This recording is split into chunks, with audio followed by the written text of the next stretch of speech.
Selamat pagi, Sir. Perkenalkan, nama saya Shirley. Di sini saya akan mempresentasikan tentang keunggulan produk bersaing dan personal branding.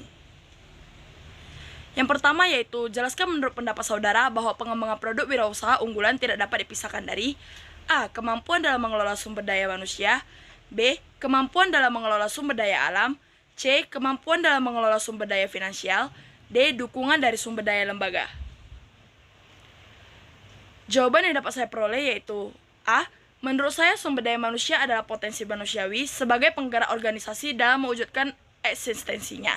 Seperti tenaga kerja, pegawai atau karyawan, SDM perlu diseleksi dengan hati-hati, agar jalannya produksi bisa berjalan dengan baik dan selaras dengan tujuan perusahaan sehingga perlu ditetapkan manajemen SDM.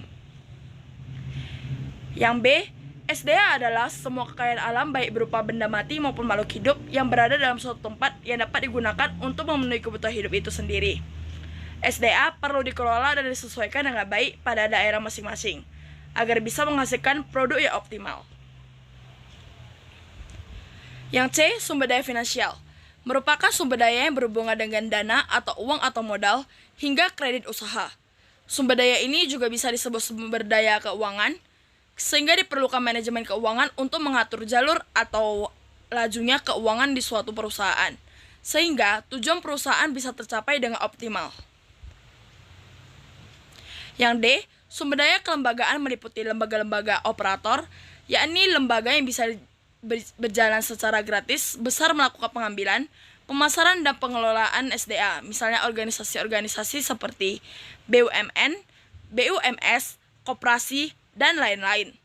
Lembaga kontrol, yakni lembaga yang mengawasi proses pengelolaan sumber daya alam, dan lembaga regulator, yakni lembaga-lembaga yang bertugas memantau pelaksanaan peraturan lembaga tersebut pemerintah pusat dan pemerintah daerah.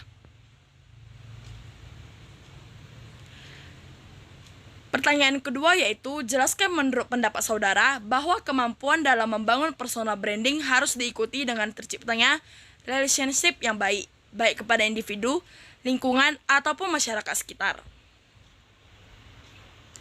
Jawaban yang bisa saya ambil yaitu, personal branding adalah sebuah proses dalam membentuk memelihara persepsi masyarakat berkaitan dengan aspek-aspek yang dimiliki seseorang, seperti keahlian, sehingga tentu saja harus ada relasi yang baik dengan masyarakat. Semakin tinggi tingkat kekuasaan seseorang, menunjukkan semakin baik tingkat relasi pada personal branding tersebut. Dari kedua pertanyaan di atas, saya memiliki kesimpulan yaitu, apabila kita mengelola suatu produk perusahaan, kita harus mampu dalam mengelola sumber daya manusia, sumber daya alam, sumber daya finansial, dan sumber daya lembaga. Dalam membangun sebuah personal branding, kita harus memiliki relationship yang baik, karena apabila kita memiliki relationship yang baik, maka semakin baik pula yang dapat kita hasilkan dalam suatu branding. Demikianlah presentasi dari saya. Apabila ada kesalahan, saya mohon maaf. Terima kasih.